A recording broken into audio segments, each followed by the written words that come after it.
As doomed Emperor Maximilian I faced his firing squad, he made the most heartbreaking request to the enemy soldiers. Emperor Maximilian I was the first and last ruler of the Second Mexican Empire, but his history is so much more sordid than even his doomed title implies. Beginning life as a coddled Austrian prince, Maximilian rose through the royal ranks through bitter jealousy, overweening ambition, and searing entitlement. Yet all it took for his downfall was one brutal betrayal. As a young boy, Maximilian had all the privilege, but none of the power. The second son of Princess Sophie and Archduke Franz Karl, it was Maximilian's older brother, Franz Joseph, who was destined to become Emperor of Austria. This drove the little boy nearly mad with jealousy, and he started trying to compete with his brother in everything he could, from academic studies to military accomplishments. While Maximilian tried to fan the flames of sibling rivalry with Franz, his own mother wasn't helping matters. Princess Sophie was a notoriously headstrong woman.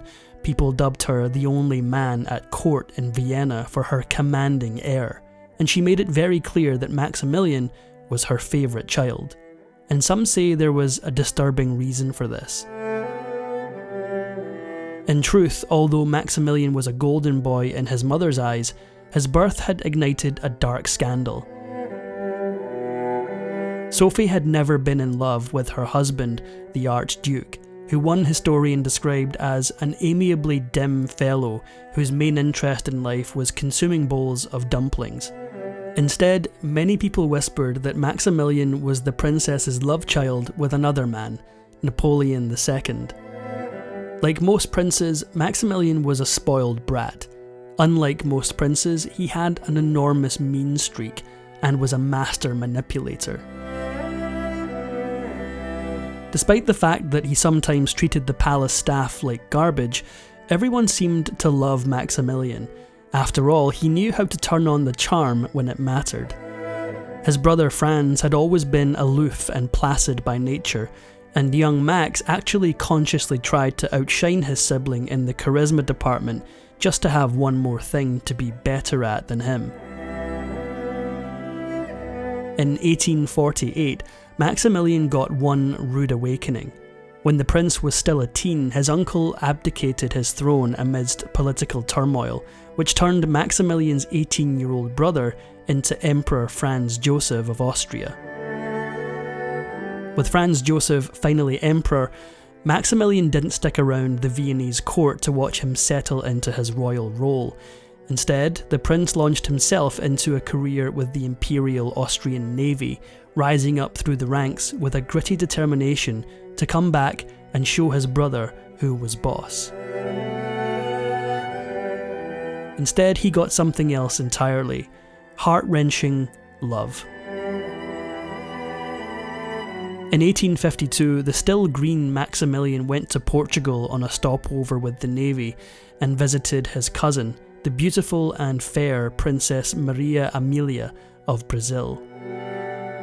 Although the pair had met before when they were children, they now fell into passionate, idealistic love with each other, and Maximilian quickly proposed. Unfortunately, it would all end in blood and tears.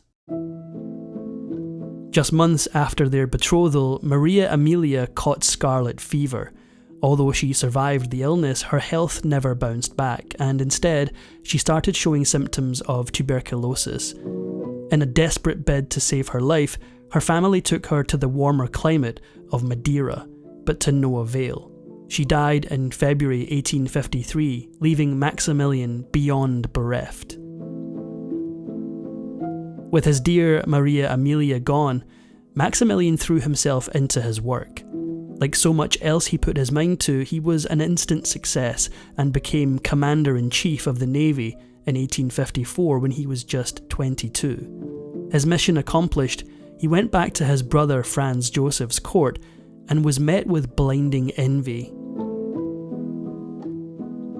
The same year that Maximilian became Commander-in-Chief, his royal brother got married. And Franz Joseph didn't just marry anyone. His bride was the Bavarian sensation Empress Elizabeth of Austria. Sharply intelligent, deeply magnetic, and strikingly beautiful, the new empress was all anyone could talk about. And if you want to know more about her, there's a link to that video in the description below. After losing his own fiancée, it's safe to say Maximilian didn't take well to his brother upstaging him. Before long, Maximilian struck up a very close friendship with Empress Elizabeth, or Sisi as her friends called her. As a sensitive, clever woman, Sisi shared more traits with Maximilian than she did with the calmer, slower Franz Joseph, and the pair became intimate confidants at court. This, of course, stirred up a scandal, though not for the reason you might think. Although there's no suggestion that Maximilian and Elizabeth's friendship developed beyond platonic affection, it was a huge slap in the face for Maximilian's beloved mother, Princess Sophie. Sophie grew to dislike Elizabeth, finding her disobedient and stubborn, and she hardly could have relished seeing her favourite son getting up close and personal with the new girl in court. In 1857, Maximilian selected Princess Charlotte of Belgium as his wife, marrying her that July.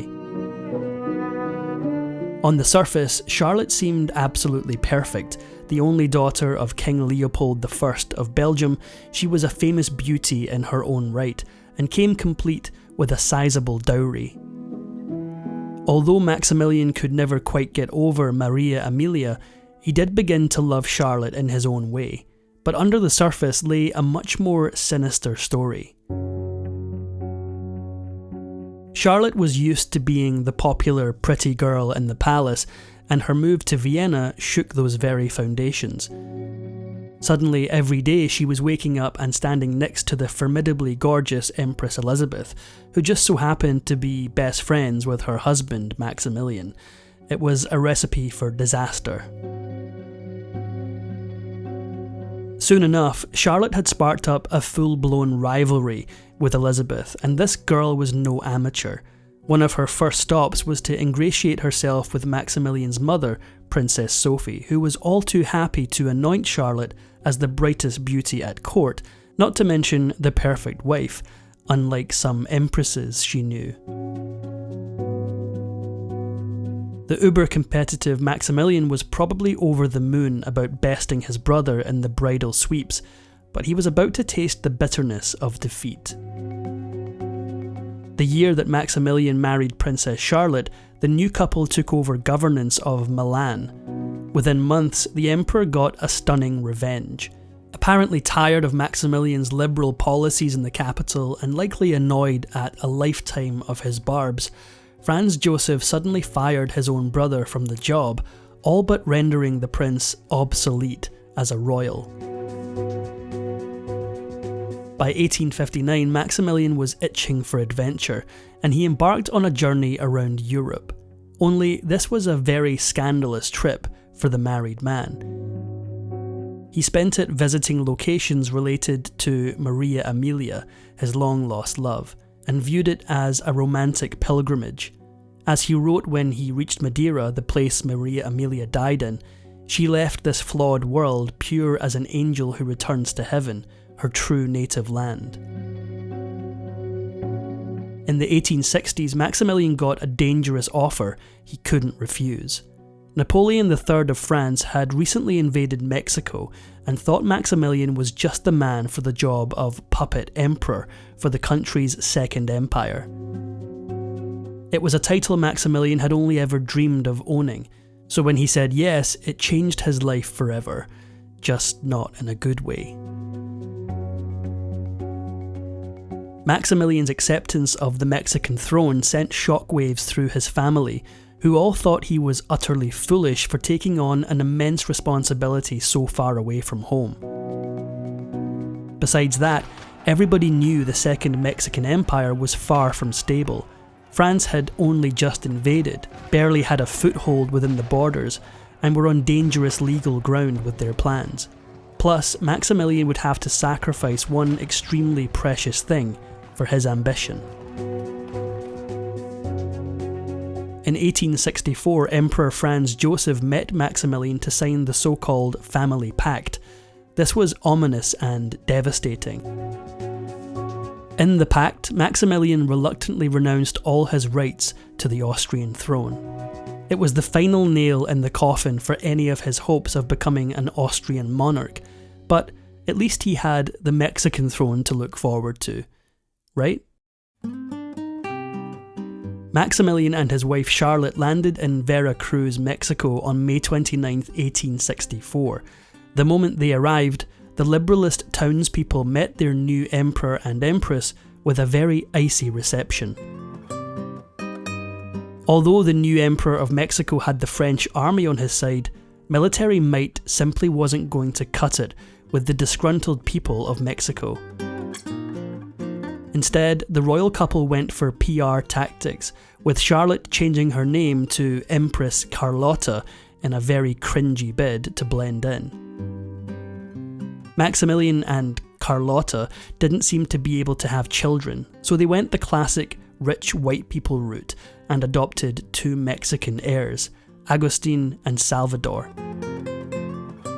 The boys were both grandsons of a previous emperor of Mexico, back when the emperor was actually Mexican. Almost the entire time he was raising Agustin and Salvador, Maximilian made a huge show of naming them as his successors, turning them into princes, and making Agustin the next in line to the throne. In reality, Maximilian never intended to crown either boy, since he didn't see them as noble enough. What he was really playing at was much darker. He used the boys as pawns, hoping that his brother Archduke Karl would balk at the idea of a Mexican inheriting the throne and send one of his full-blooded Austrian sons to be heir. Maximilian had barely been in Mexico a year before trouble started brewing. The Republican leader, the formidable and cunning President Benito Juarez, was gaining more support, and nothing the emperor did or offered persuaded him into joining the royal family's side. Then suddenly, Maximilian showed his true, disturbing colours. On October 3rd, 1865, Maximilian crossed a barbaric line he could never go back from, issuing the so-called Black Decree. In it, Maximilian essentially condemned armed supporters of Juarez to execution within 24 hours of their arrest. Thousands upon thousands of people perished under Maximilian's orders in one fell swoop, but it backfired on him in a vicious way. By 1866, Napoleon III, the man who had brought him to Mexico in the first place, had seen the rebellions and abandoned ship, pulling his troops out and leaving Maximilian and Charlotte like sitting ducks. After Napoleon III completely dumped him, Maximilian had a choice to make: withdraw from Mexico himself, or stay and try to beat back Juarez and his Republicans. Stubborn, competitive, and too desperate to prove himself until the very end, Maximilian gathered up the very few supporters he had left and hunkered down, refusing to abdicate or surrender. The last emperor of Mexico never stood a chance. After losing ground to Juarez without the support of the French army, Maximilian fell back to Querétaro city only to withstand a blistering enemy siege for weeks on end. Eventually, he had to admit that all was lost, but instead of surrendering, he went the dishonourable route and tried to escape. Far from a resounding victory, Maximilian's last stand turned into a brutal betrayal. The plan was for the precarious emperor to sneak through enemy lines in mid-May 1867, yet before this could happen, his colonel Miguel Lopez flipped sides. In the still of the night, the traitorous Lopez left a gate open, letting the enemy army right into the city. On May 15th, 1867, Maximilian's house of cards toppled. The Republican forces captured him trying to run through enemy lines and scheduled him for a court-martial. In a matter of months, everything Maximilian loved melted away. His wife had a mental breakdown, his family was an ocean away, and his empire was no longer his. The only thing left to do was await the results of the trial and meet his doom. In making his Black Decree, Maximilian had made a lifelong enemy of the liberals, and they wouldn't soon forget the bloody lesson he had dealt them. So when it came time for the court-martial, they easily found the erstwhile Emperor of Mexico guilty. But more than that, they sentenced him to execution. When the world got the news that the Mexican liberals had captured Maximilian, many luminaries and monarchs of Europe started pleading with Benito Juarez to spare the emperor's life and give him a merciful exile back to his country. But Juarez didn't come to play. As June arrived in Mexico along with the scorching heat, Benito Juarez began to set up the firing squad that would execute Maximilian along with two of his most loyal generals. The Austrian royal must have been shaking in his boots as the day approached, yet when a chance for his salvation came, he faltered at the most crucial step. Despite the hatred that Maximilian stirred up in the liberals, he still had ardent supporters in Mexico up until the bitter end, and they never stopped trying to free their ruler. So at the 11th hour, one of his men came up with a conspiracy to bribe Maximilian's guards and whisk him away in the night, until Maximilian declined for a strange reason. The plan involved Maximilian shaving off his beard so his captors wouldn't recognise him as he made the escape. Ever the good soldier, Maximilian was scandalised by the suggestion, since it opened him up to undignified ridicule if his enemies recaptured him. On June 19, 1867, just over 3 years after Maximilian took on the job of Emperor of Mexico, the guards brought the monarch to the Cerro de las Campanas at the crack of dawn. At this point, Maximilian knew he had no more options left except to face down the barrel of a gun. But just before he did that, he performed a final, heartbreaking act. Maximilian was many things: competitive, stubborn, foolish, but he wasn't unprincipled, and he went out like a true gentleman. When he met the men who were about to shoot him, he insisted on speaking Spanish to them, and then gave each of the soldiers a gold coin. However, this wasn't just payment, it had a much more gut-wrenching meaning. When Maximilian placed the coins in the men's hands, he made it clear to them that this was payment in advance for not shooting him in the face when they aimed and took fire. Why? Because when his body made its way back to Austria, he wanted his beloved mother Sophie to be able to look at his face and recognise him. With that duty done, Maximilian uttered his last words. Just seconds before the guns went off, Max told his executioners, "I forgive everyone, and I ask everyone to forgive me. May my blood, which is about to be shed, be for the good of the country. Viva Mexico, viva la independencia." Apparently his words and gestures paid off. The men's aim was true, and he died almost instantly. Benito Juarez intended on making an example of Maximilian, and for nearly a year after his execution, the liberals displayed his embalmed body for all to gawk at. People also began taking photos of memorabilia relating to his violent death. This included snapshots of his bloody shirt riddled with bullets, which they passed around like morbid baseball cards. It was certainly not the honourable end that Maximilian had hoped for. By the time of his death, his wife Charlotte had lost her mind so entirely, no one trusted she could survive knowing about her beloved husband's gruesome fate, let alone the fact she was no longer an empress. Instead, her family actively pretended he was still alive, even sending a fake telegram from him to prove it. Charlotte wasn't the only one who Maximilian's death affected. His fate also all but destroyed his mother Sophie, who never fully recovered from the shock of hearing that her favourite son was gone. If you enjoyed this video, please give it a like and subscribe for more videos.